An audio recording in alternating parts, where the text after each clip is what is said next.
Welcome back, everyone. I hope everyone had a good lunch. We are back in this room with our friends from On Canada. There are two other sessions happening at the same time. There is the Indigenous language and community building session that's happening out in the atrium where you grabbed your lunch. And then there's the French language and inclusive language workshop that's happening in room 3201. So that's on the third floor in one of the smaller rooms. So please, if that's where you intended to be, head there. And starting at 2:30, there'll be more of the knowledge spotlights. Feedback so far on the knowledge spotlights that took place earlier is very positive, that we like the format. So keep the feedback coming, but I certainly enjoyed the sort of quick hits from folks from the network. So there's two happening, and I'll introduce those at 2:30.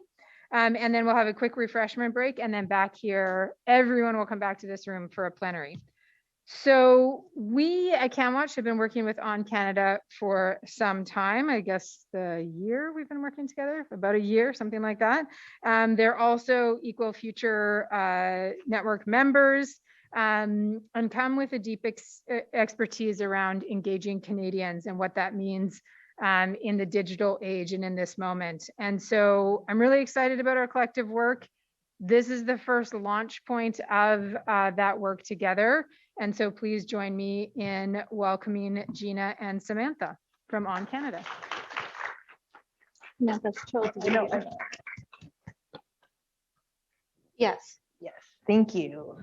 Ooh, I can feel myself in the microphone. Sean, are we good with the slides? Take your time. Sean is the person behind the scenes, just in case you were like, did she We can forget her introduce partner's ourselves. name? That doesn't make any sense. Just some housekeeping. So hi, everyone. My name is Gina. I'm the co-founder of the On Canada project. This is Sam, my business partner, also a co-founder. And we are really excited for this workshop. It will be interactive. Yay. So if you do want to participate and be fully involved in that, I just recommend either you come closer to the front, because look at all this room. And if you are sitting alone, you will be asked to turn to the person beside you and say something or talk. So maybe just find a little group of 2 or 3 so that you have someone for that part of the activity. Also, if it's easier, we're in a university classroom. So if you're the type of person who's going to do some work through our presentation, maybe sit closer to the back, not all the way, but but if you're able to engage, just coming a little closer so that we're not picking on the people that are like, I'm so sorry, but I have a deadline in 10 minutes. Because fair. Totally fair. All right, amazing, Sean. Yay, round of applause for Sean. Okay. So before we get started, I just wanted to do a land acknowledgement, and I'll say as well, as I do this land acknowledgements are a big part of the training we're going to launch, so you will get a little bit more insight into them, but we will get started. Okay. So we designed and produced our learning experience in Toronto and acknowledge that our existence is on the traditional territory of many nations, including the Mississaugas of the Credit, the Anishinaabe, the Chippewa, the Haudenosaunee, and the Wendat peoples. We also acknowledge that this land is now home to many diverse First Nations, Inuit, and Métis peoples. We recognize that Toronto is covered by Treaty 13, signed with the Mississaugas of the Credit, and the Williams Treaty, signed with the multiple Mississaugas and Chippewa bands. Parts of Toronto are also unceded. Land acknowledgements allow us to meaningfully reflect on the physical space and the land we sit on by analyzing ourselves and our connection to the land. This is why I chose to do my land acknowledgement for Toronto, which is where I work and where this training was created. As I do this reflection and acknowledge myself, I acknowledge that I'm a Punjabi Sikh, light brown skin, cisgender, able-bodied, straight woman living as a settler on Indigenous lands. I'm thinking about how my parents came to this land as Punjabi immigrants over 30 years ago and the impacts of colonization that have rocked my own family lineages. I am also thinking about the colonizers that came here to these lands 400 years ago. This ongoing occupation of unceded lands has damaged the health of this land and the Indigenous peoples that were its original guardians. We acknowledge with our work that we have been complicit in settler colonialism, and we are committed to ongoing learning and solidarity with Indigenous peoples of this land. To do this work, we're doing our own learning and reflection as a team, and we've created oncanadaproject.ca/settlers take action, which is a resource page with tons of learning, and also hashtag OCP Indigenous on Instagram with tons of learning resources. We've also embedded this conversation, as I mentioned, into our case study in our training so that we can encourage other folks to move beyond land acknowledgements and use these spaces that we're able to create to do some of this active reflection and provide a space for accountability. To continue your own learning, we invite you to explore the 94 calls to action from the Truth and Reconciliation Report, as well as the 231 calls to justice from the National Inquiry into the Missing and Murdered Indigenous Women, Girls, and Two-Spirit folks. As a reminder, reconciliation is a national responsibility and an individual one. As non-Indigenous folks living in the land that we now call Canada, we are treaty partners, and our commitment to solidarity with Indigenous peoples must be unwavering in all of our activism. Throughout this workshop and the remainder of the day, we invite you to center truth and reconciliation in your reflections and your conversations.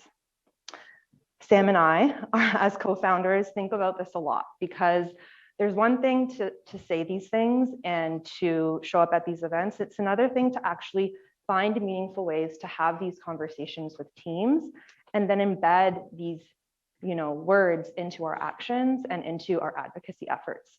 So we'll be going through today a bunch of different ways to do this, and our training really does try to center the conversations needed so that we can kind of move beyond some of this performative work that we do see happening across the world, across the sector, and move into this more actionable space. So we're hoping to do that with you today. We are co-founders, but we're also humans, and we bring our full lives and selves to this work. So I'll also share that in addition to being a co-founder, I am also the eldest daughter of Punjabi immigrants, like I said before, and the first in my family to graduate from university. English was my second language, and I've spent time working in nonprofit as well as tech and education systems, thinking about a lot of these topics. I want to start this by saying that my notes are on my phone, so sorry that it looks like I'm texting through this conversation. Okay, so my name is Samantha. As Jason mentioned, we're co-founders of the On Canada Project. We're going to introduce that to you in a second, but if you've got Instagram or you've got social media, please follow us. I think you'll enjoy it. So my name is Samantha. I'm the eldest daughter of Hindu Tamil immigrants and a refugee. My parents didn't leave Sri Lanka because they dreamed of Canadian winters, but rather because Sri Lanka is recovering from colonization, and part of the colonizer's strategy when leaving was to lead the country in such internal turmoil that the people within Sri Lanka turned on each other. The Sri Lankan government systemically discriminated against the Tamil minority, and as such left Tamils with second-tier citizenship, discrimination, and violence sanctioned by the government. The experience my parents and ancestors have had has resulted in intergenerational trauma and violence that kind of contributes to my diagnosis of complex PTSD. My passion stems from my lived experience as a first-generation Tamil Canadian and as someone who intentionally took time to focus on her mental health in her early 20s, which fundamentally changed my perspective in the world. I pair this with my education in health equity, trauma and violence-informed care, and social determinants of health, as well as my professional experiences working in advocacy, both in university student government and in community building at nonprofits to passionately drive change. And then for who the On Canada Project is, the On Canada Project launched on June 1st of 2020 to address the gaping inequities around pandemic communications. We've since grown to use our conversational, credible, and compassionate voice to bring a critical lens to talk about the variety of issues facing our country and the people who live in it. In July of 2021, Gina, who I also went to high school with, joined as a co-founder of the project to help transition it from a passion project grassroots initiative, and into a social enterprise. with the goal of equipping millennials and Gen Z with the knowledge and resources needed to disrupt the status quo. That's really what we're trying to do here at OCP. We're trying to bridge information gaps and invite more people into conversations by using a conversational, compassionate tone. We know that knowledge is power, and our goal is to put the power back in the hands of the people, because an informed demographic is a mobilized one. We do this through our social media content, but over the last year, as we transitioned it into a social enterprise, we started working with partners to develop training and other like focus groups and other work that isn't on our grid, but off the grid. And it allows us to keep doing what we do best, operating within our zone of genius, but taking a multi sort of pronged approach to bringing the change that we so desperately need to see, both in our lives, in our communities, and in the country and world as a whole. G? Thanks, Sam. So what are we here to do? We're gonna share some stories. Like you can probably tell, storytelling is a really big part of our work. Also, I will name that some of the French slides look slightly different than some of the English slides, sorry. But that's what you're probably reacting to there. So we want to understand the challenges you're facing, map some of the current challenges, and try to address them through some of the work we've been doing, as Sam mentioned, building learning and training experiences. One second. One of the things Sam said that I really wanted to double down on as well is this idea of how much work is happening across the sector, and how we want to sort of, through OCP, work at different areas of that system to kind of drive change. And we know that there is so much advocacy and activism happening across the nonprofit sector. And one of the things we really would love to do with this workshop and this training is start to think about what are some of those ways we can actually amplify our impact when working together. We know that social media, there's a lot of noise out there, right? Like these platforms were designed to give everyone an opportunity to participate. And when you are kind of on those platforms as an organization, you're competing with a lot of, you know, quote unquote noise. And part of the reason we wanted to take this approach is to take a step back before we start crafting messages and social media campaigns, and really think about, like, who are the people around us that could help us? How do we actually work together in a more strategic way and bring, you know, our full selves into this work? Because that is really what resonates with people, right? That authenticity, but that authenticity doesn't come easy, right? So how do you actually do that? And we'll get into a little bit more of that by both sharing our training and some of the frameworks we've built, but also sharing stories of, you know, our lessons learned, because we know that, you know, that's part of this work here. So before we really dive in, I'm gonna go back. Sam and I wanted to just take a little opportunity to do a little interview of each other so we can start to share some of those stories of how we've learned to do this in our own work. And Sean, if you wanna do a blank screen for this talk, that also works.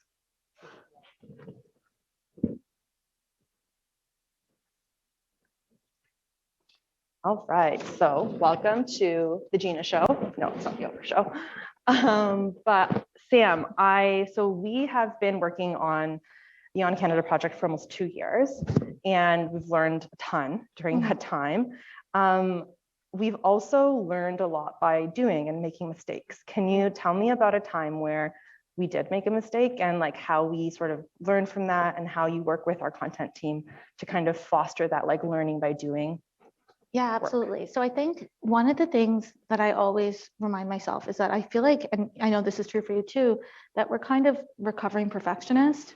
I think a lot of women of color identify as that, because you feel like you have to hit every single thing before you do it. So to take up space on social media in this way, to talk about issues that we're not necessarily the one expert on, it's kind of scary because you don't want to mess it up. And honestly, if it hadn't been for the pandemic, I don't know if I would have leapt so far into it. I was just like, there's literally no equitable content out there around, like, what do you do if you live in a multi-generational home? What do you do if you live in, like, you have one washroom, but you're supposed to isolate and not use, like, what happens if you don't have a home? Like, it wasn't clear. So I leapt into this with this understanding of, like, you will not know everything. And that like kind of gave me a safety net around myself. But one of the thoughts that comes to mind when I think about when did we mess up and backlash that we faced from that is about a year ago when the news broke of like recovering 215 children in unmarked graves outside of Kamloops, BC, in state-sanctioned residential schools. We made a post. We were really early to the conversation. It went super viral, and we talked about the issue. We unpacked it. We gave Canadians context to a lot of these issues that our education system intentionally leaves out. And in writing that, we made it sound like anyone who's not Indigenous is a settler. And the feedback that we received from our community, and like, I don't know if anyone's a Parks and Rec fan, this is always my go-to reference, and Gina has not watched the full series yet, so she's always like, what are you talking about? But there's a scene in Parks and Rec where Leslie Knope talks about how when people yell at her, she hears people caring loudly. And that's really something I've internalized. So a lot of people were yelling or like very politely explaining why that was offensive or harmful. And the option was take down the post that was doing viral, like virally really well. Like Ryan Reynolds was sharing it. It was like the whole thing. Or like, and then like ignore it because you take it down. You're like, I didn't do it. You're just kidding. We never did any of this. Or like sitting with the awkwardness of this moment of screwing up when we were trying to do good. And I think in that moment, we decided like, let's figure out what we did wrong and then go from there. And we reached out directly to someone who had DM'd us, hopped on a phone call, FaceTime with this person because it felt like texting back and forth isn't going to address this. And was just like, look, we are trying to do good. We screwed up. How do you think we should have better approached this? And she spoke about how, you can't really bucket everyone who's not Indigenous in this like title of settler when we have descendants of enslaved folk in this country, when we have people who are only in this country because their homelands were so like messed up through colonization and white supremacy. So like, it's like we were trying to do good, but we messed up and it sucked. But working with Kyra, who we now exchange holiday cards, we're super close now. We sit and we talk a lot about how do we better do this. So we did a post on Beyond the Black Square, and we spoke about what anti-Black racism looks like in this country. And then we addressed it. We like full on went, guys, we screwed up. Here's what we should have said. Here's what we ended up saying. So sorry about it. And honestly, I think that's what really made people like us after that, because we were publicly like called out for it. And instead of choosing to be like upset and not engage, we were like, how do we better do this in the future? And we leaned into it and we sat with the discomfort and we owned how to like that we have internal learning to do as a team. Totally. So, and I'm sure that resonates with a lot of folks here where you want to do this work, you want your organization to show up, but like the fear of cancel culture is real. Like we talk to nonprofits, they're like, oh, I don't know if you can say that, Gina, and that's real. And we heard that earlier today in the panel. But part of this work is also knowing that these platforms and perfectionism is going to get in our way. Like our causes deserve us to try to engage in these issues. And what are the sort of systems that we're building with our teams to like check in, right? Like when you will get called out or called in, or when you do get canceled, where it happens when you can't curate or craft a message that is going to land perfectly with everyone. So how do you create the capacity to sort of have some of these conversations and have these mindsets embedded in our work? So I'll get into a lot of that in our training as well, but wanted to surface this story now. And I think to what you're saying as well, Gina, like cancel culture isn't like being held accountable for the mistakes that we make is not a bad thing. It's how we learn and do better. So that to me wasn't us being canceled, but it was rather people being like, you're doing good work, you messed up here. It hurts as someone with lived experience in this issue, do better. And we can either be afraid and stop talking about issues that need to be happening, like these discussions need to be happening, or we can lean into it and be like, how do we do better for the next time we talk about it? So yeah, that's something that we continue to do. Totally, it's a lifelong journey. And I talked earlier about the importance of being authentic, right? To cut through the noise. And we know that folks are engaging with things that they can feel are authentic. And as soon as you start to kind of drift away from that, people can see it, this feels salesy, and they disengage. And we really strive to be authentic. We show up authentically, but it took time to get there. It didn't always, wasn't always that way. Can you tell us a little bit about that journey? I think one of my favorite journeys about this project has been how quickly we had to just throw out everything you were hearing from people. Like there's a way to do comms and there's a way to do social media strategy. And I'm sure that's true in a lot of cases. But one of the, like with that imposter syndrome, we had people on our team that had studied social media and comms, and my background is not in either. And I remember feeling like the fact that we were continuing this like detached voice, like we weren't bringing heart into the work, we weren't bringing warmth around our messaging, that there was no personality to it, there was no relatability to it. I'm like, no one's going to read this and feel valued or seen.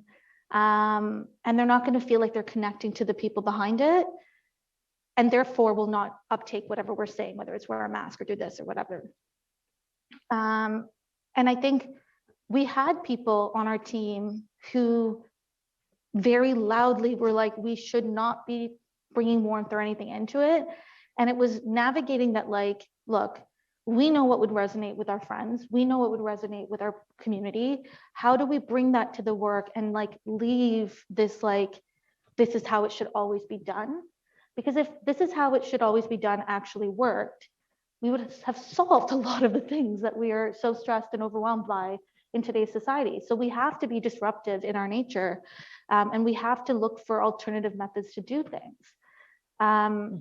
So when we were doing sort of a steady following, like we were growing every month. But the moment I sort of went like, guys, I think we should just try. We should just try to bring personality into our content. We should try to bring, like, we should try to reference the fact that, you know, the people behind the account were heavily racialized folk, where a lot of them were women. Like we should bring our identities into this work. Like it exponentially increased our following. And people just started resonating with it because it wasn't more quote unquote noise. It had a unique value add to the discourse, and it made people feel seen. So I think that's really where that benefited our team. And that person who was volunteering on our project at the time, she had to leave in order for me to feel comfortable doing that. Like she chose to leave because she did not agree with where we were going. But I think that's also a testament to like the people who should be doing the work with you will be ready to adapt and ready to, you know, push past into that area of discomfort in a way that, you know, certain people might not. Totally. Like in growing these social movements, especially with the social platforms that are now available to us, it's a very, very interesting skill set, right? Like Sam, like I also did not go to school for communications. We both went to school for health equity and health studies, which informs obviously a lot of our mindsets and practices. But it does take a bunch of different skills coming together, both lived experiences and, you know, learned skills to create this sort of work. And how do we really value both? I think Debbie said that earlier, right? Like, how are we really bringing these lived experiences and honoring them? Because it is what's connecting with people. So as a leader, like, how are you building that, you know, comms team? And like, what are you valuing on that team? And how are you modeling that vulnerability, right? Really, really good point. Also, one of my favorite conversations is this idea of neutrality, right? Yeah. Like, you know, we read the newspaper, we read most of our media, and, you know, it sounds a certain way, and then our content sounds a little different. Talk to us about this whole neutrality thing we've been navigating. I think you and I, we used to be friends who talked about other things, I think, but this is all we talk about now. But I think that most of us sitting here, most of the people in our lives who wouldn't call themselves like advocates or activists or anything of that nature, if they really sat with themselves for a second and thought on it, we feel like something's off. We genuinely are looking around the world and we're like, yo, this does not track. It doesn't make sense that there's so much inequity. It doesn't make sense that we have billionaires going to space, but haven't solved for poverty. Like what? It doesn't make sense. And yet we're not seeing the coverage on these issues. We're not seeing the tone on, like, we're not seeing actual like accurate reflection on these issues in a way that isn't like this neutral, like good people on both sides type stuff. Words matter. And I think I don't think I really understood that until I came across a post that if you go to our Instagram, it's underneath on neutrality. Like we highlighted her post forever. It was a post on like why neutrality is problematic. And why forcing young people to use neutral language in schools, like the account was by a teacher. And they were like, using neutrality to talk about issues is problematic because you're like, Canada's so great, but Canada also violent as fuck. Super violent. But I think that like, if we don't name things for what they are, and if we force people to speak to things as if they're neutral, we do a disservice to the people who are being systemically oppressed because they feel it, they just might not have the words yet to name it. And that was the case for myself when I saw this post, and for our team, like we like had a very emotional cry around it. And we saw this post, and then we were writing a post on, I think Sweden or Switzerland or somewhere in Europe had like a head covering ban, and they were trying to like bottle it up in a PR statement that was like, yes, we do not need these things anymore. Anyone who's wearing a head covering, it's not good. It didn't say burqa ban. It didn't specifically say Muslim women, but it was like, yes, head things, not good. We will end this. And I was like, this is Islamophobia in policy. Like this is a burqa ban. Like what they're doing is problematic. We have to name this as white supremacy in this nation, and that this is an Islamophobic policy when we're talking about it on our grid. And there were people on our team who went to school for journalism, for writing, for comms, all of which I have no background in, saying, but that is not how we were taught to report on these things. And isn't that the problem? Why aren't we naming these things for what they are? So on our grid, we talk all the time. Like that was a pivotal moment for us, because from that point on, we started to name things what they were. I don't think there's a post on our grid now that doesn't call out white supremacy. Like that's not why this account started. It started to talk about COVID. We brought into social issues in our country. And now we bring everything back to the systemic inequities and we label them what they are. We decenter white comfort. And in doing so, I think we've actually invited the right sort of white allies into the work that we're doing, in addition to making BIPOC folk feel seen in the work that we're doing. But yeah, neutrality as like around human rights or around issues, or trying to phrase it as like two sides of something, like what are we doing? To what end? Like what, it doesn't make sense to me. So our grid doesn't do that. And as a result, isn't a nonprofit, because often funding mechanisms like they talked about earlier would not allow for such a thing. So we're out here. Yeah, and I think it's that like tension right now we're feeling, right? Where we know the way we want to say it. And then there are these like barriers in our way and pain points in our way that prevent us from sending those messages in that way. Or I would also say that the infrastructure around some of these organizations and the mindsets around these organizations haven't caught up to what this dynamic is right now. And this is really what we're gonna, get into for the rest of this hour we have together. This is just like, the intro and setting some stage into the realities we faced. And if Sean can put our slides back up. We wanted to now give you a moment and kind of let some of our stories marinate, take some notes for yourself. And turn to the folks around you. And we'd love for you to spend, 3 minutes just sort of chatting through some of these questions. What are your biggest challenges building comms campaigns right now? What's preventing you from engaging in online community building? What's hard right now? How are you thinking of your work as a movement, or the movements around your work that you'd like to contribute to?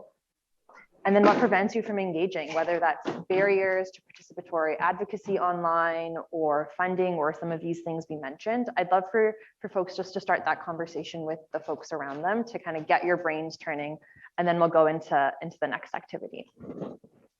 So feel free to turn to your partner and get chatting.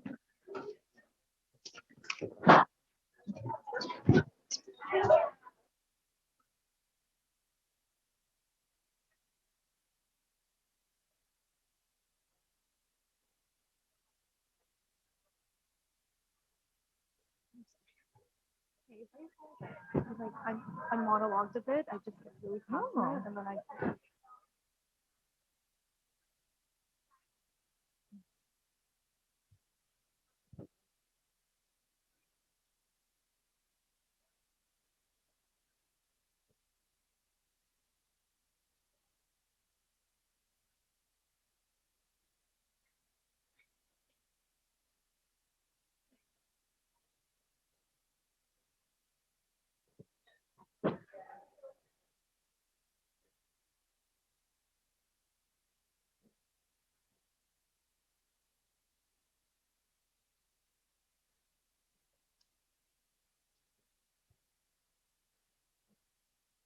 Where'd my phone go? Egg? Oh, under your scarf. Under.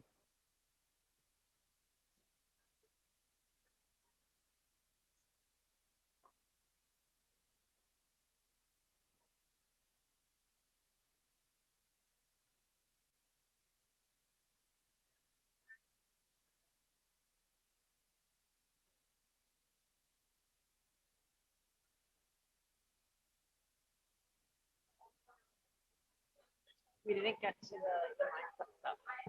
We didn't ask you that question. That's why I apologized. 'Cause I was like, 'cause I feel like I thought you were wrapping up because you were like, this bitch talking too much. So Yeah, I just wanted to, because we're already 30 minutes in. yeah, Yeah, but I can talk about it when we talk about old power. New old power. power, new power.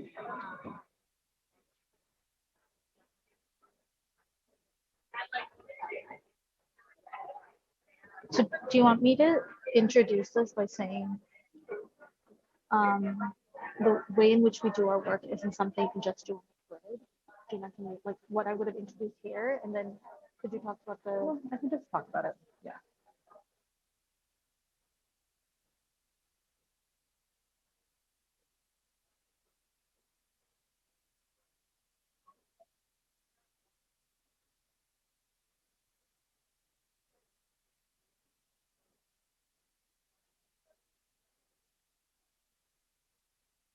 When did we get them to start doing this? Like 2 minutes ago. 51. 52. Of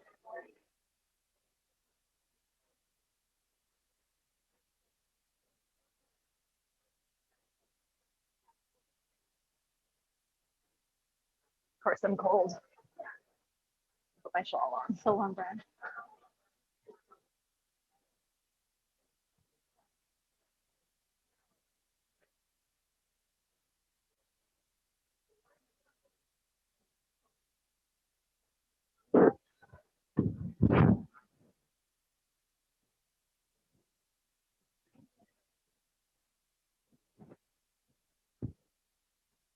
That was okay. Matches quite well.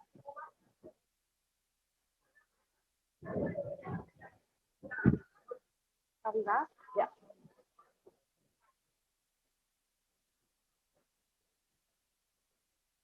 I'm ready to restart.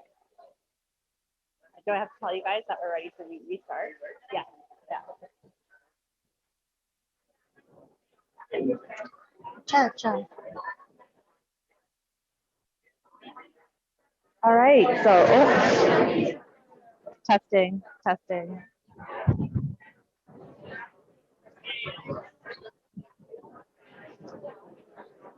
I can't see it.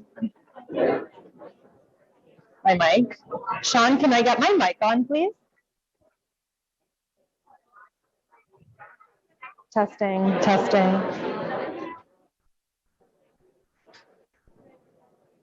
Can I get? Okay, it's up. Hello. Testing. Hi. Testing. Because that was a conversation. All right, folks. So we're gonna come back together. Sorry to interrupt. I know there were probably great conversations happening. I'll give you another 30 seconds to wrap. It feels less loud, but I don't know if that's a room being really quiet. It's probably because they're talking.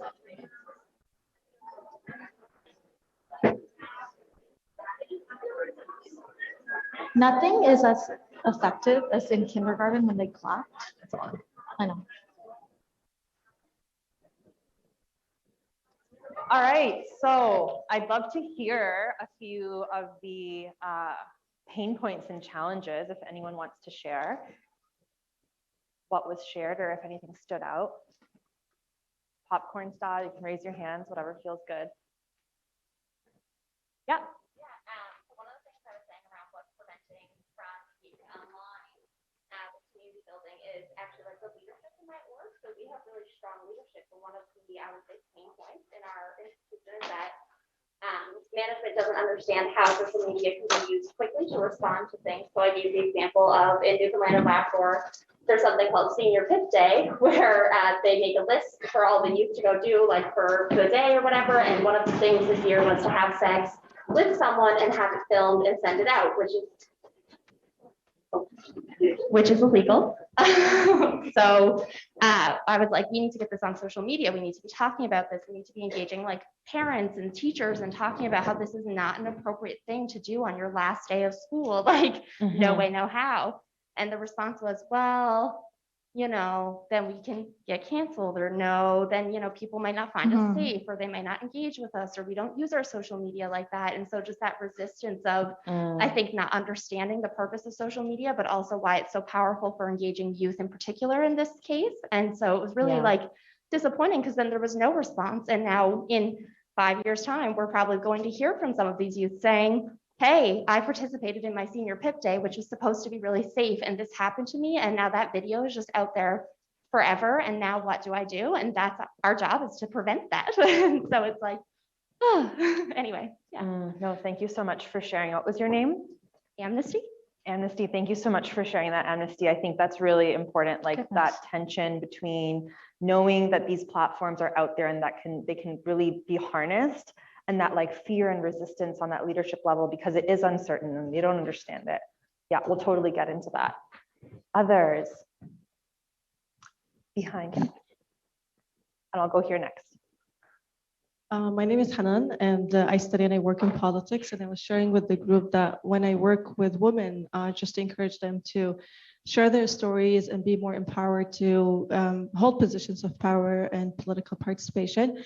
The challenge that I see in online campaigning, fear, and specifically for marginalized women and Muslim women, the fear of facing racist comments such as like, oh, that you're not meant to be here, or a lot of refugees, newcomers, women, you know, like go back to your country. And it was like on my Twitter feed as well. So like, I feel there is fear, but what scares me is the violence, like the threats that we receive online when we campaign.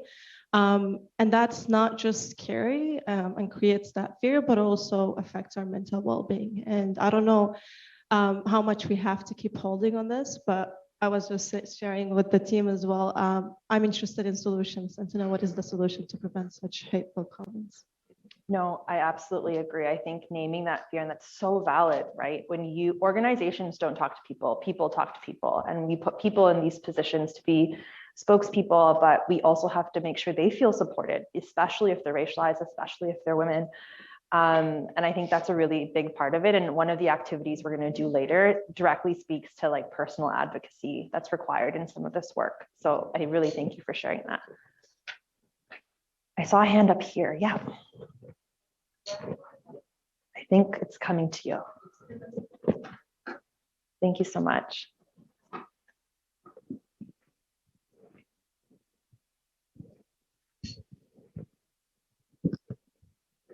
Thank you. So my name is Caroline Souffrant.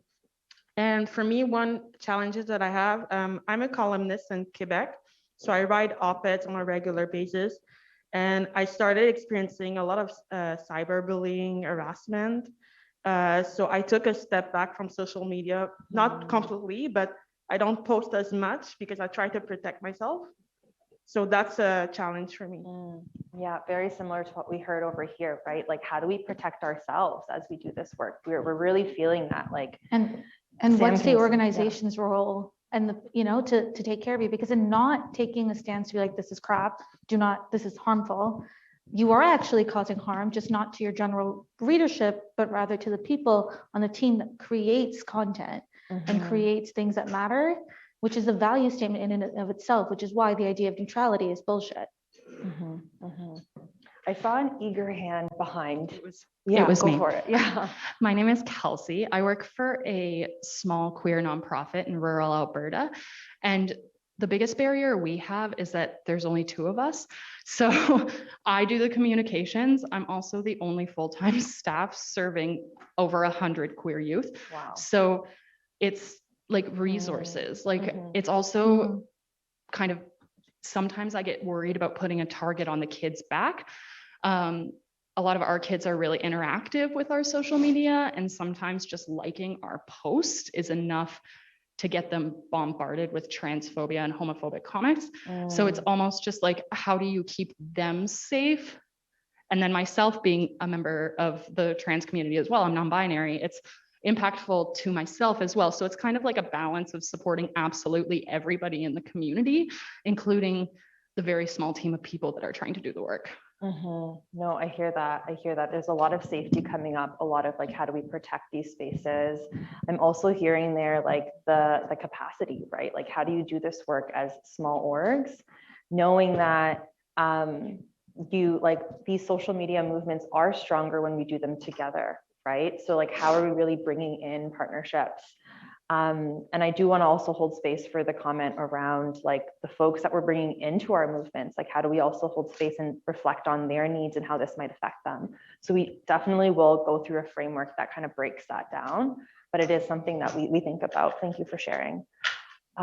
We will have more time to share, I promise, but we are going to move on because we have lots of goodies to share.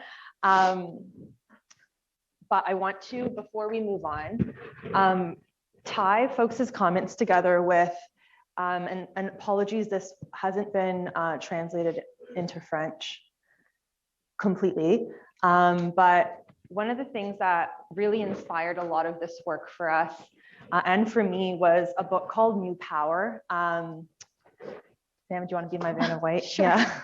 And I highly recommend, if you have it, if you're looking for some context, especially and literature around social media and like how these social movements have started. It's a little dated, but it does provide some language around, you know, what's really happening right now with the rise of social media and the rise of these decentralized ways of talking to each other.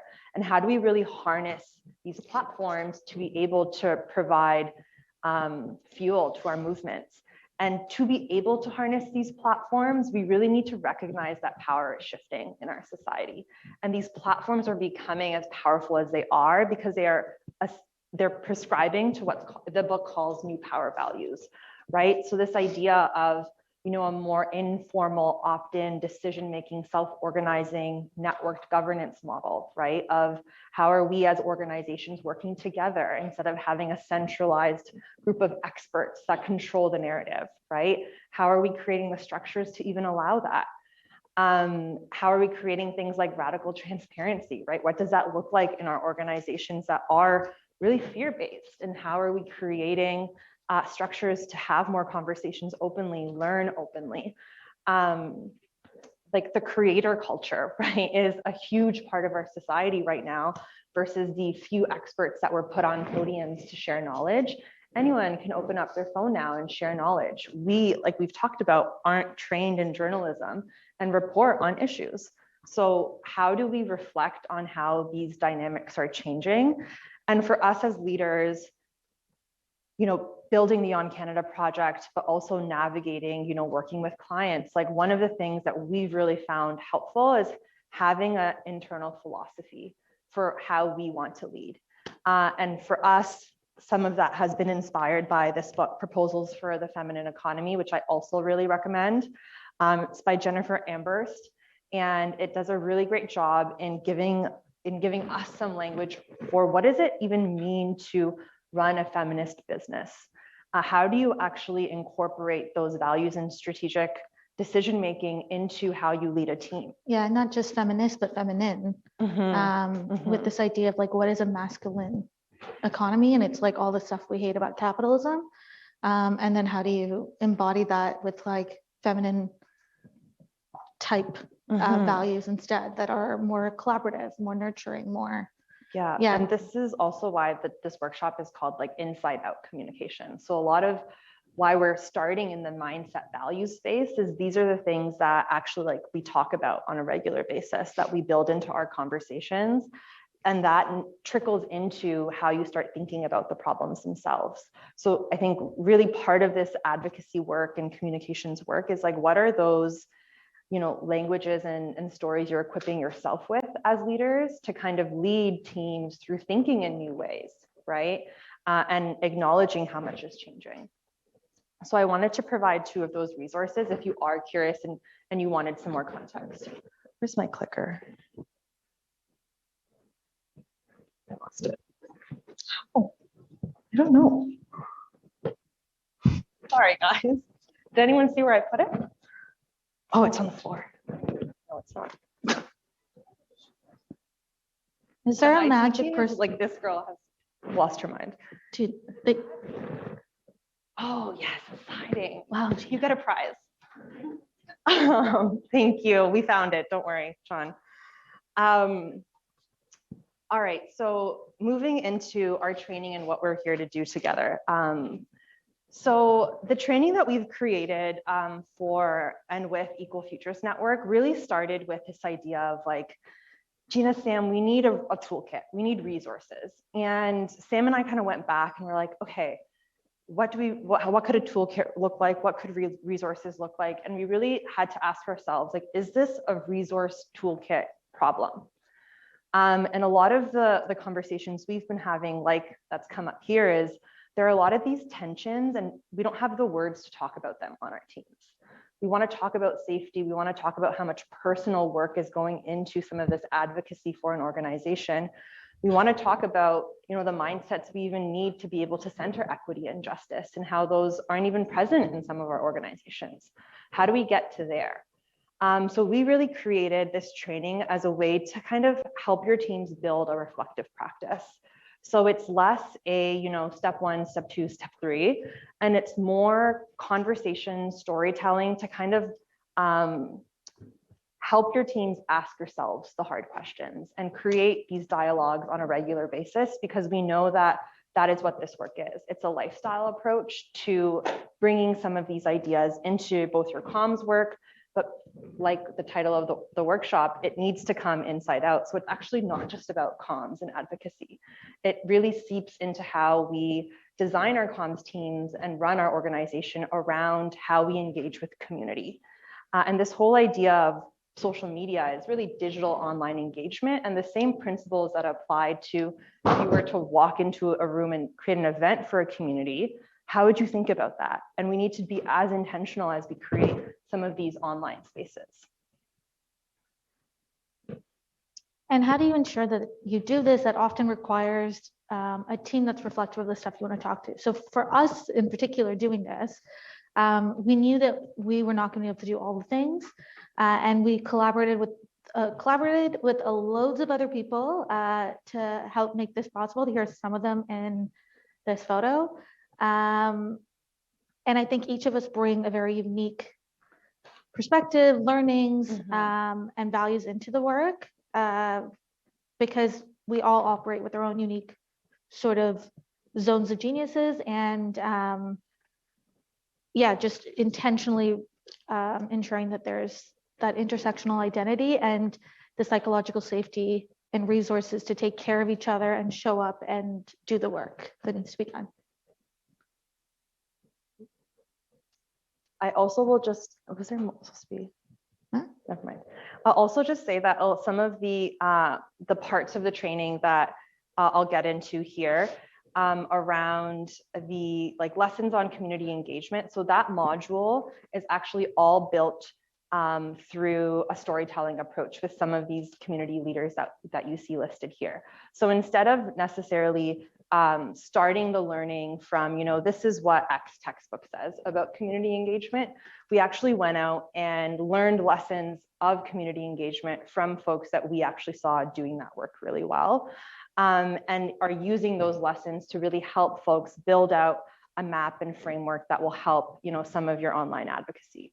But before we even get to that third module, which is definitely the meat of the training, I'll pull your attention to the first two modules. We start the training with a mindfulness module. So really embedding how we treat ourselves through this process, right? How are we acknowledging that the movements that we're building can be deeply personal, can be uncomfortable to talk about when it comes to the tensions involved. So how are we supporting teams to hold their own safety as they do this work through mindfulness and through some of the exercises that we have that actually name the discomfort involved. The second module is a 101 on justice, equity, diversity, and inclusion to really help folks start with the self before they start building messages and spaces for other communities. We know how important this is, and I will also name, having worked in the EDI space, sometimes how inaccessible these trainings are to smaller organizations. So we wanted to create a space in this training to help folks with that growth and learning and equip leaders that are, managing teams that may not have that, lens to start to build it at least. And finally, after we go through our lessons in online community engagement, we move into some case studies, and we're going to show you a little bit of one of the case studies in this training and do the exercises together in a bit. But these case studies really help put into practice some of the frameworks that we introduce in module 3.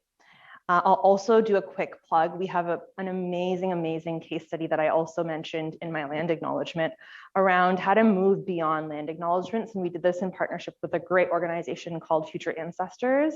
Again, another really easy way to start to apply some of the things that we talk about in lesson 3 right away into how you're doing land acknowledgements at events, and also start to move through how you can incorporate some of those strategies into other sorts of community advocacy opportunities.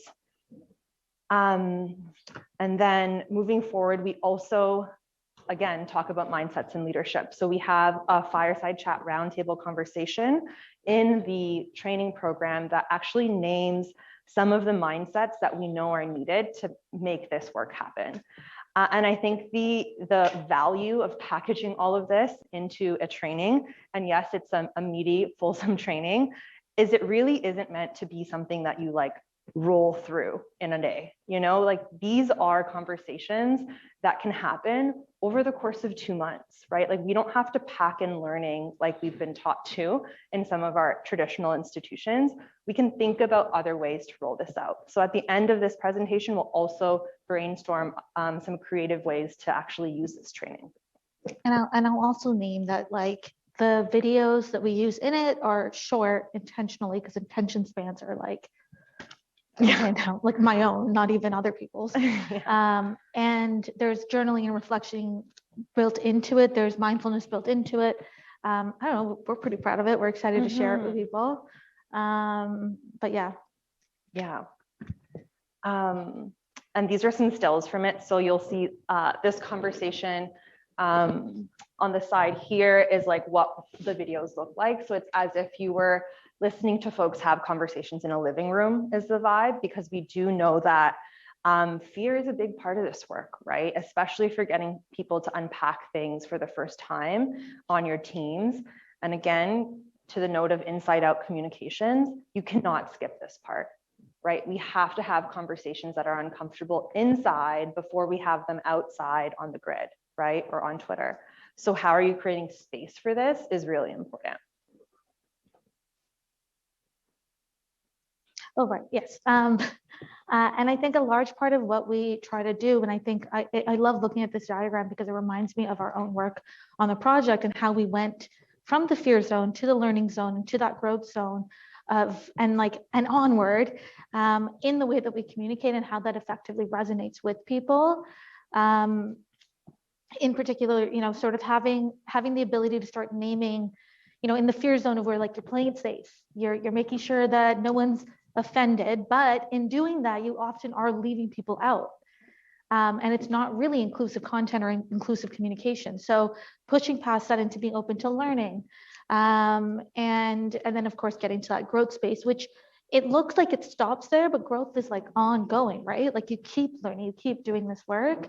So I think it's really interesting. And as we do this with you, sort of identifying where you as an individual are also falling, And it's okay if where you are right now is closer to the fear side than the growth side. Like we don't have to all show up being perfect at this. We just have to be like, we're going to start walking, we're going to start learning, we're going to start moving. Yeah. And another thing we love about this is it gives you a language to start to name when a conversation may be drifting into fear in a group, right? And we can start to use this language of, right, are we basing this decision in fear? How might we, move into learning, move into growth? And for each section of the training, we actually have some statements, and you'll see an example when we do the case study for like, what would a thought look like? That's a fear thought versus a learning thought versus a growth thought. And I think helping people recognize that we are in fear more than we think we are can start to name how we're making decisions, especially when those decisions impact how we may speak to a community, how we may invite a community in to our work. I think my favorite example of this from our project, and we can move on, is even though we're like, I think of ourselves as like, we're always in growth, we're moving forward, but we still operate within fear. And I think that the best example for this is this year, like we wanted to talk about the ongoing Palestinian struggle and how to frame that in our content, because so often the media reports on this as like a conflict. The conflict is like if Gina and I got in a fight as co-founders and equal partners and like the same amount of power. The conflict is not when you have a system and a government that's well funded and you have a group of people trying to like survive. So like I went into the fear zone. I was like, should we call it a conflict? Should we do this? Should we do that? And then you have to be able to like one of our team members was like, you sound scared. I'm like, you're right, I am. How do we push past this? And how do we do this in a way that allows us to get into that learning space? Because we weren't experts on it. Totally. And going back to the mindset, and this is definitely like a proposals of the feminine economy mindset, which is, we are humans with feelings. So how do we build structures around feelings? And feelings are really important in this work because when we don't address them, we can do a lot of harm and we don't get the best out of people, right? So having a language for feelings in organizations trying to do this work is super important. Okay, so before we get to our activity, I want to intro the work part of this workshop. So get ready. So to give you a taste of our learning style, like I said, we wanted to bring in 2 clips to really help us start to think about our personal advocacy. So we've designed, I won't show you the network map because it's complicated, but we've designed a network map that helps you move from understanding the space that you're in and the messages you want to send, and really grounding both yourself in that work and the community that you want to send those messages to. And we are, module 3 of our training goes into how to build this framework for your organization. But this case study specifically gets into how do we as leaders build this framework for our personal advocacy? Because we know that both sort of happen sometimes in organizations where you're supporting your organization's advocacy, but maybe you want to step into some personal advocacy. Or your leader has asked you to step into some personal advocacy, or you're the ED and you want to step into that role as part of your work. How are we thinking about that? So we wanted to offer this case study to really think about that. And we partnered with Dr. Nahid Dasani, who some of you might know. He was a very visible physician during the COVID-19 pandemic and is a great example of self-taught digital engagement. So Dr. Nahid Dasani does an amazing job connecting with communities and bringing really complex conversations about palliative care, urban care into the mainstream conversation. So he sat down with us and talked through some of his strategies of how he uses social media to raise awareness. And we've sort of learned from that and built a framework and some questions around how we might be more intentional in how we think about our own personal advocacy.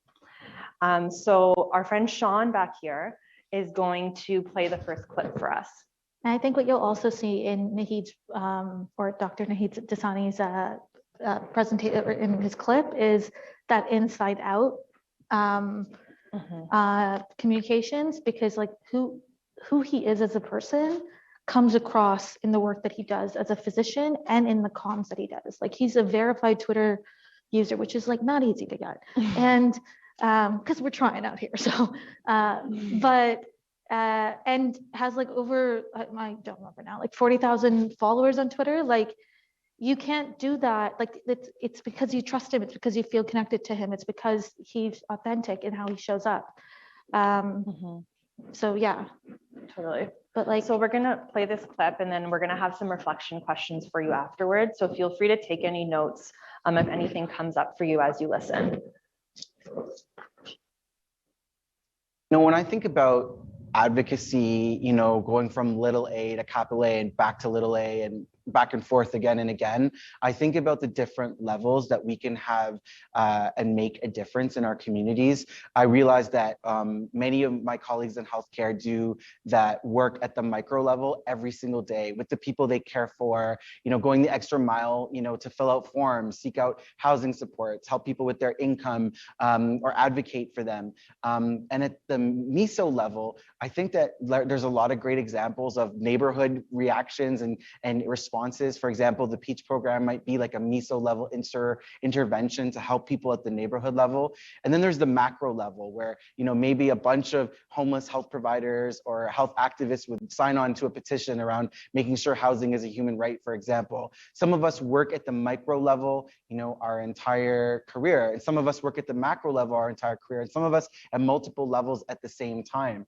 And I think when I started to realize that there were these levels that existed, I started to really recognize the ways that social media and the people I care for, who I kind of keep at the forefront, like as my true north, I realized the potential to really inspire change. It started kind of with just putting out, narratives of compassion, as I like to call them, stories, respecting confidentiality with consent, of course, and privacy, but kind of bite-sized stories of what it's like to provide healthcare for people with serious illnesses who are living in a park or in a shelter. Many members of the public were really shocked. They would respond with, "We had no idea, we'd never thought about this." Then it led to kind of more of a buzz and kind of a community being built around it, where even some of the social media posts were being connected to actual, media journalists wanted to hear more. And I'll never forget when that first story came out in 2014 about the work we were doing. It was like a Canadian press story. It was all across the country talking about one of our clients through the Peach program. The number of messages, emails, texts that I received of people saying that they had, seen this in the streets of Canada. And I started to realize that Canadians are super compassionate, but in the midst of a very dark and gloomy world, sometimes we just need to tap into that heart, that feeling, that emotion that most Canadians, in my experience, really feel and carry within them so deeply. Canadians care about their neighbors, they care about humanity, and they care about each other. And by taking opportunities to get in these spaces, we have the potential to tap into that, to elevate that, empower that, to inspire social change in our communities. Thanks, Sean. Okay, so Naheed is amazing. And a lot of his work kind of follows, this, what we call a personal advocacy network map. So a lot of what you're seeing and doing as leaders when you start this work is actually mapping, existing conversations and doing some of this work to understand the noise, as we talked about. And this is really the digital space and where it starts. So a lot of what Naheed was talking about, identifying, what level are you working at? Identifying, what are good, how do good ideas spread in our networks? Like, who are the people that are also doing this work? Who are the innovators? Who else is working on issues around me? What are the issues that are connected to my work? Because these issues don't exist in a vacuum, in a silo. So as we sort of do some of the first step of, how to approach this work intentionally, it really is about mapping your space. And I'll just point out here, the rest of the diagram is, number 4 is the work of, building your message that's between you, the sender, and your community. And we've seen that a lot of folks just start with 4, they're like, what's the message? How do we say it? What's some good branding? Let's put it out there. And a lot of the ways that we've found a ton of success is this community-based approach, this community amplification model, right? Because like we talked about earlier, new power is in how we work together and amplify voices. And it's also how social platforms work. It's how algorithms work. So by doing the work in the beginning to kind of understand the space that we're occupying, we let ourselves actually tap into and harness that new power mechanism. So we'll give folks, this is going to be an individual reflection exercise. So we'll give you about 3 minutes to take some notes and individually reflect on what you heard, what you've heard so far, and start to jot down some notes on these answers. Then we'll go into the next video and then do a group activity. So we'll give you about 2 to 3 minutes to capture any notes because I know that was a lot of content.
Seconds, so I'll let you finish up that thought, and these reflections will carry into the next activity.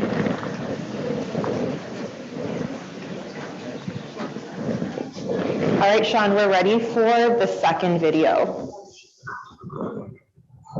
When you're ready. I think it's important at the outset to state that the system isn't just flawed. It was designed this way. It was literally designed to be flawed. It was designed to exclude so many people who are structurally vulnerable, people who are racialized, people who don't have access to means and supports, people who don't have social capital. And that says a lot. That means that many people in our communities are starting this race, if you want to call it, or, starting in this situation, so many, feet, yards, meters behind where so many others are. And that's really hard for some people with privilege to see. For me, that really comes to light as the son of 2 refugees who came to Canada in the 1970s, fleeing war and persecution from a small country in Africa called Uganda. And so, I'm the child of, immigrants, refugees, and that had a certain meaning in my upbringing. There were certainly certain challenges that came with that, but it also enlightened me and provided insight into a certain struggle that my parents and family had to go through. I think sometimes growing up as a South Asian with parents, who were African refugees, there was often a tendency, there was a lot of pride in my home where my parents were often trying to, showcase that they had it together, they could figure it out, there was food on the table, and there was a real focus on that. And I was always so curious about the refugee experience. Like, tell me about how you were in high school, mom and dad, and like overnight you were told you had to leave the country within days. Dad, tell me about how you guys lined up at different embassies and were rejected by so many countries. Mom, tell me about that day when you found out Canada was going to accept you, and how some of your friends weren't accepted anywhere, and how some of our family members ended up in refugee camps. Like, I want to hear about that. And over the years, throughout my upbringing, they kind of shared that story with me.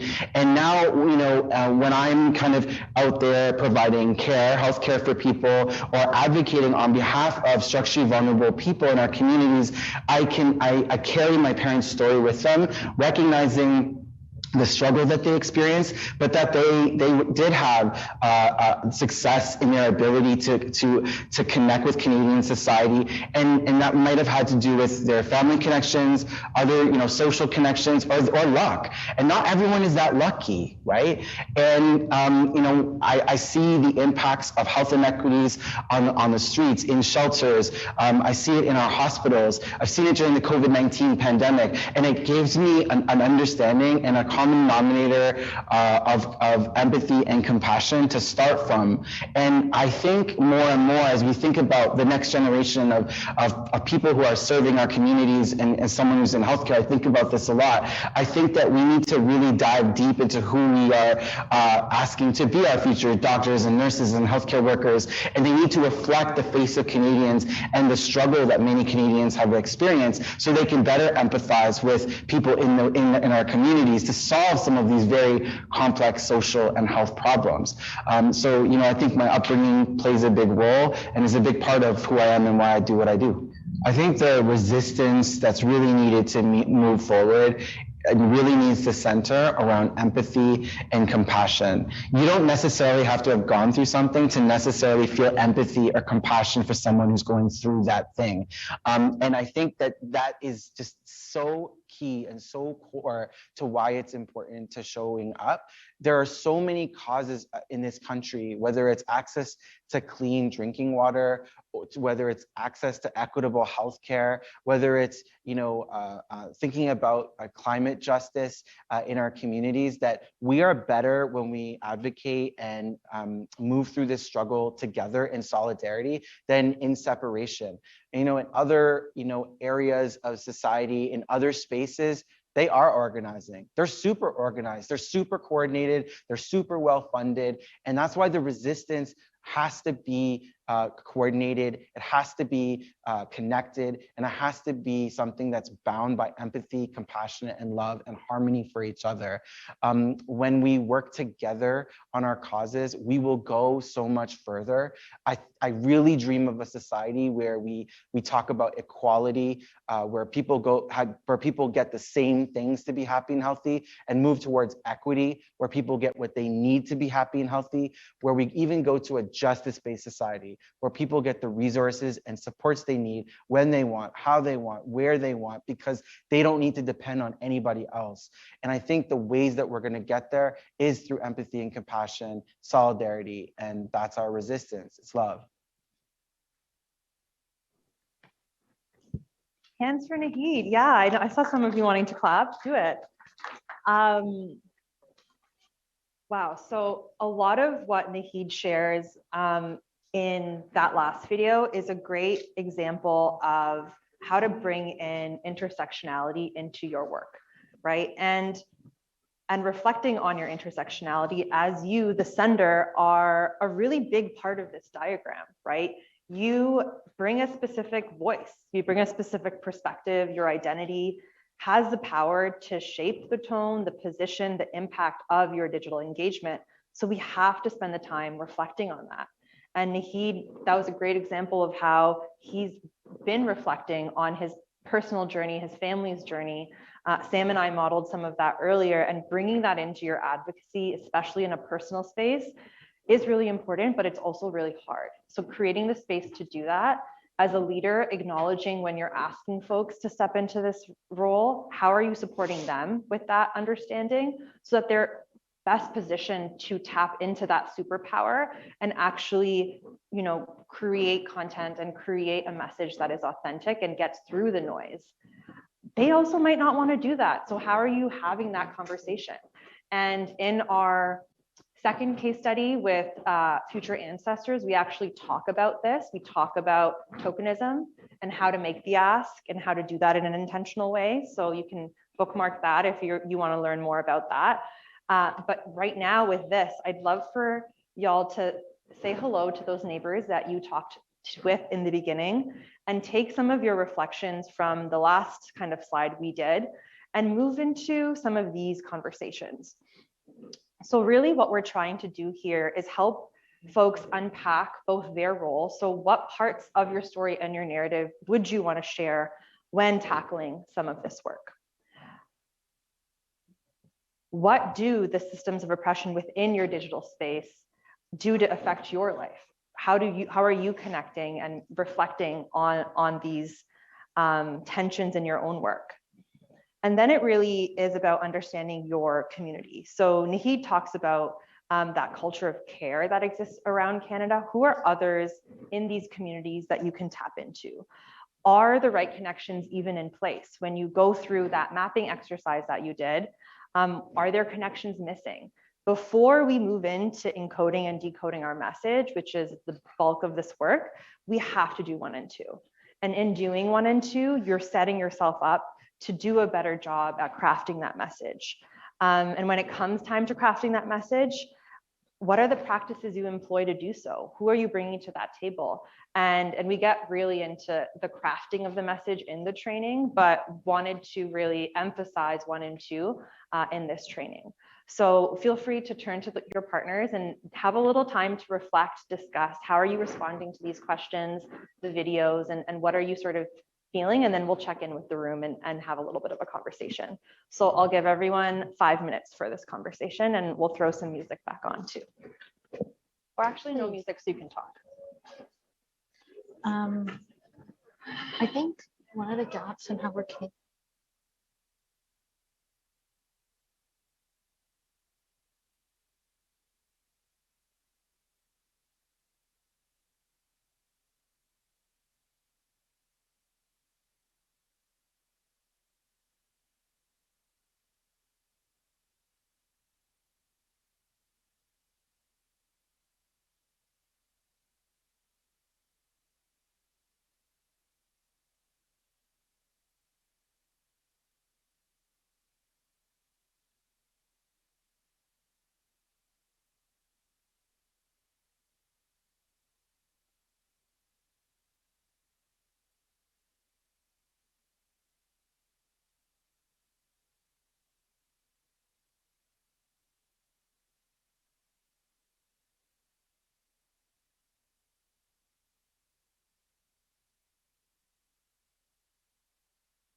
All right, so I'm just gonna get everyone's attention again. So sorry to cut you off.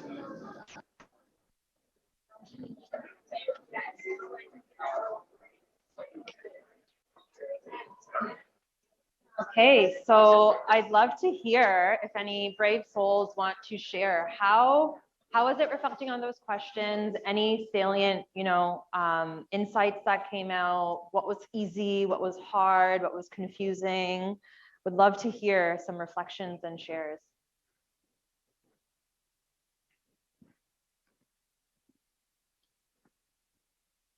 Don't all raise your hand at once. The question was, this is just a debrief. So how was that experience? If anyone wants to share some of their reflections, we can make space for that. Were there any questions?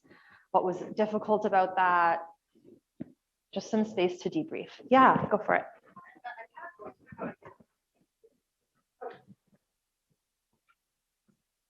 So I was thinking, I was talking with my colleagues about trauma-informed practice and storytelling and communication, and how we can do that the right way, because not everyone is ready to share. And even if they think, like we think that we are ready after, maybe we need support. So how can we do? And also in terms of safety that other colleagues mentioned.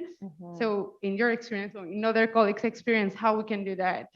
Because there's a lot of emotional labor, a lot of trauma. So just totally want to hear your thoughts. Absolutely. I think that's a great question.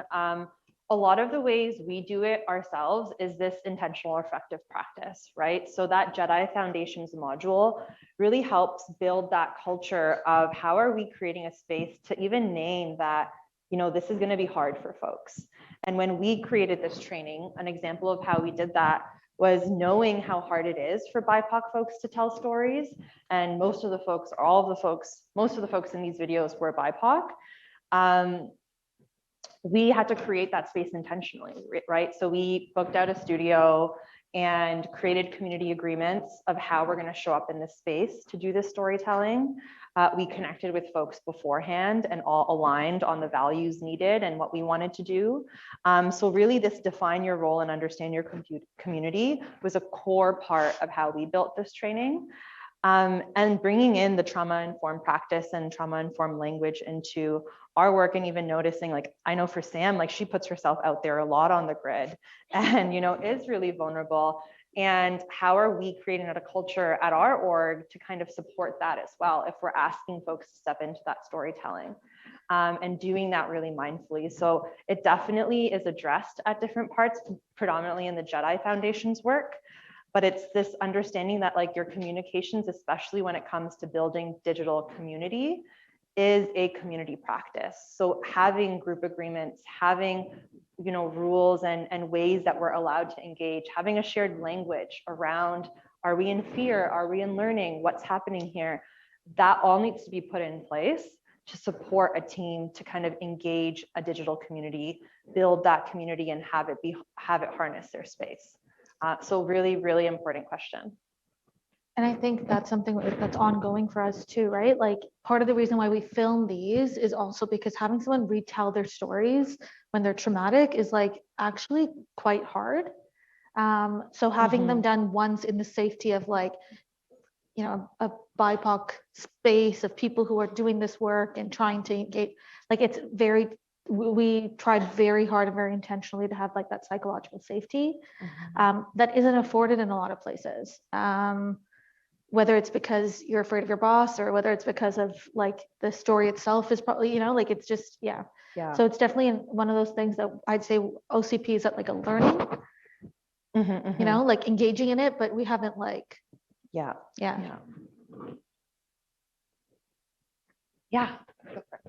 As an old person who doesn't do social media, I have a really dumb question. No dumb questions, go for it. Okay, what I'd like to know about safety is what are the legal frameworks and underpinnings for safety? Because you having to create your own is very nice, but are there laws that protect you? I need to know what the laws are.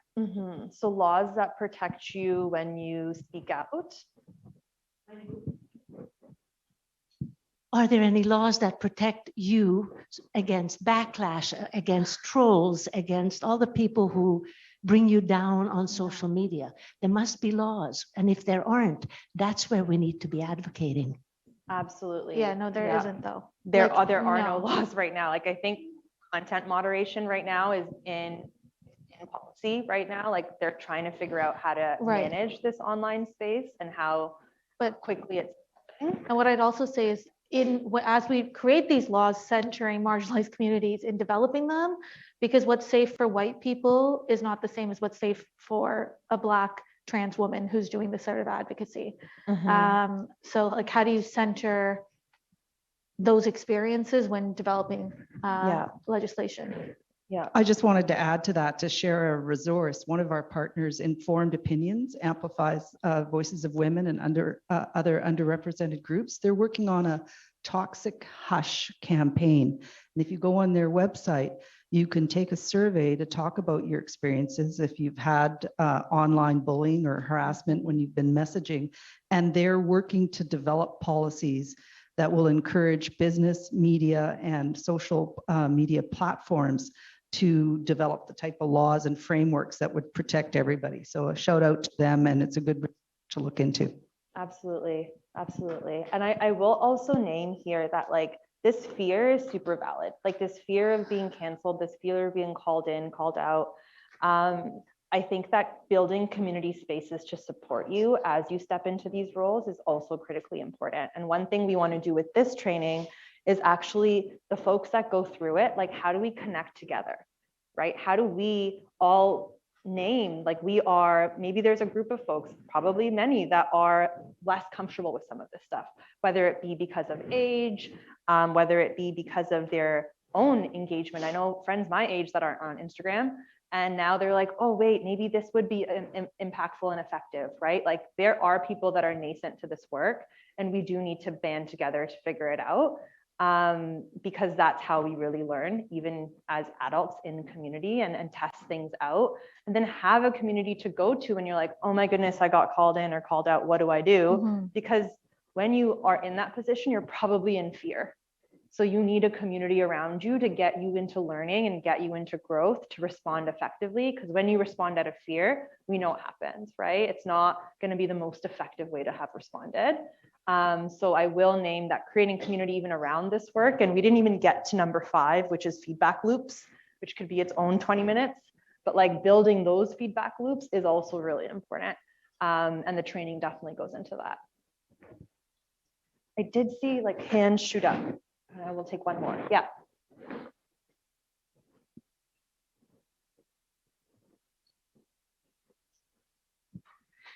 Thank you. So I'm sort of wear 2 hats. So I'm a trustee with the Hamilton Wentworth District School Board, and I'm also the director for Healthy Youth Network. And communication is something that we struggle with because, and especially involving students. So, you know, first and foremost, our number 1 goal is to protect young people, right? Is to protect our students.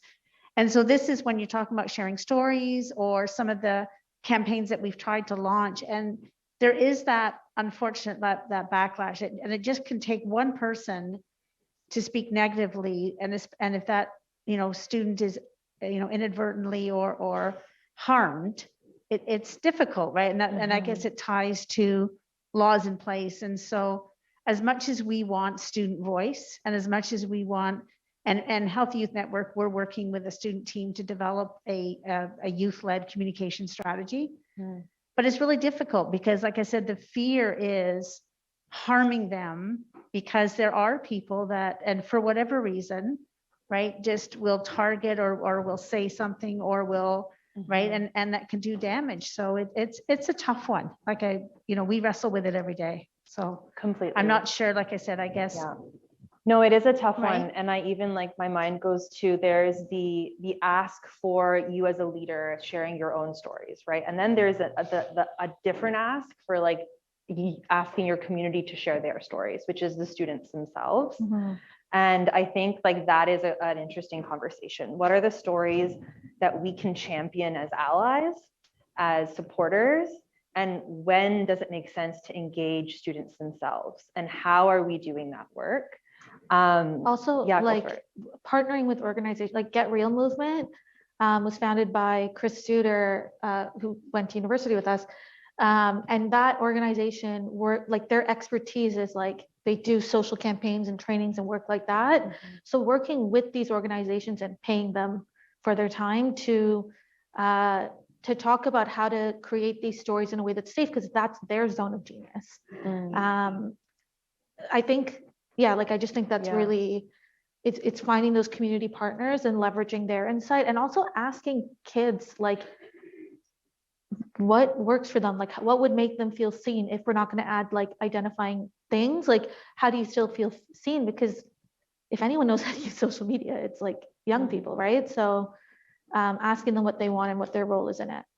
Yeah. Intergenerational Utilizing development. them in that co-creation process, instead of just at that like production stage. And then when you do number one and map that network, I love that, like finding the other orgs that are figuring out how to do it in a safe way. And maybe they even have, I know that a bunch of orgs are now like, there's positions like youth advocates, youth ambassadors that are trained, that, you know, are signing up for this, that have their own supports and can maybe do some of that storytelling to support some of the work that you're trying to do. But there's definitely some cool network approaches. And but then again as well, not tokenizing that role by not giving, like there has to be power in the role of young people being in spaces. You can't just invite them in and be like, thanks for your input, you have no decision-making power. These are larger issues.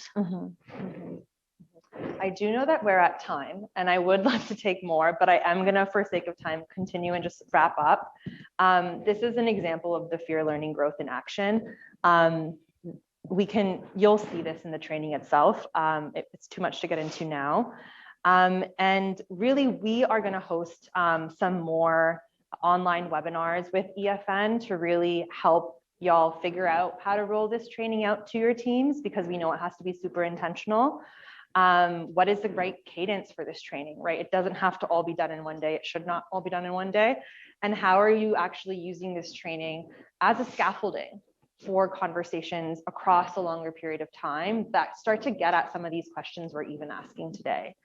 There's going to be tons of opportunities for dialogue, we hope, between other groups doing this training, because as soon as you have that shared language, you can have more of a collaborative conversation in terms of how we can actually support folks and support definitely people leaders that are running these comms teams, right? And if it's a team or a team of one, that definitely needs support and needs recognition. So we'll talk about that.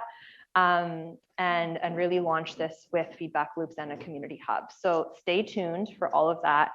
You'll get, information and messaging from EFN, but we have loved being here with you. We are very excited to launch this. It's been a long time coming for us. And if you have any feedback for us directly, feel free to come on down or email us. Sam's at founder@oncanadaproject.ca and I'm at collective@oncanadaproject.ca. So we're here if you have feedback, if you have other things, but that is all the time we have with you today.